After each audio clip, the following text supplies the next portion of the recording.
Okay, सो frequency very कर रहे हैं, उसके साथ साथ रेजिस्टेंस में क्या वेरिएशन होगा वो देखते हैं। तो यहाँ पे ये जो पिंक कलर का दिखा है उसमें लो रेजिस्टेंस है, करंट की वैल्यू ज्यादा आएगी फ्रीक्वेंसी जब रेजोनेंस पे पहुंचेगी तब।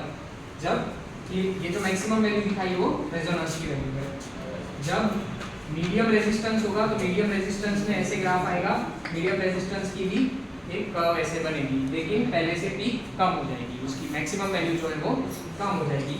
और जैसे हाई रेजिस्टेंस पे पहुंचेंगे तो हाई रेजिस्टेंस पे कर्व है वो फ्लैटन होता जाएगा ऐसे, तो ज़्यादा सीधा होता जाएगा फ्रीक्वेंसी के चेंज के साथ साथ। तो ये इनका हाई रेजिस्टेंस का कर्व है।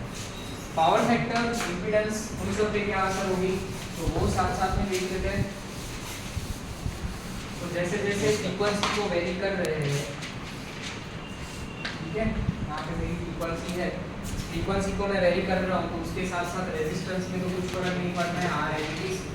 उसके बाद करंट आई की जो वैल्यू है वो एफ नॉट आएगा तब मैक्सिमम आएगी। तो this is the value of my current I, ये यहाँ पे मुझे मिलेगी maximum.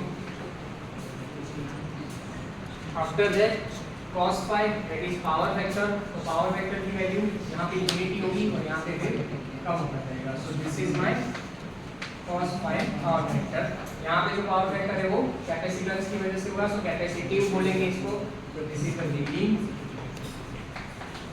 And this is lagging. Okay, and जो सेंटर वाला पॉइंट है उसको हम क्या बोलेंगे, ये वाला unity cos phi। Current impedance Z, impedance Z की वैल्यू वो तो हमने ऑलरेडी ग्रीन वाला जो बनाया है वैसा ही होगा, ठीक है, इस तरह से।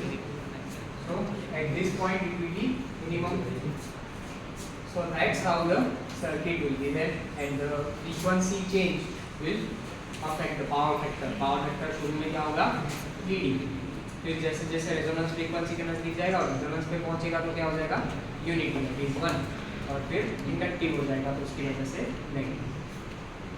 डन।